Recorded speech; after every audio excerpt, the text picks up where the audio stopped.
And I think that has been like the main motivation and inspiration for me throughout all these diverse experiences, to do something which is beneficial to others, but also have fun, and to explore. One of my favorite TV shows is Star Trek. So that would be like my dream come true, to work there, discover new worlds. So at the moment, I guess I can philosophically say I'm kind of doing that, but that was never my intention. It was never my aim to be specialized, to be between the fields. Because also in this journey, I went, for example, to work in 3D printing, and I also worked in VR simulations.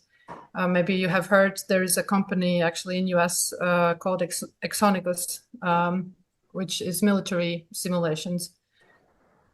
And then finally, at this point, I have figured that my specialization will be psychology.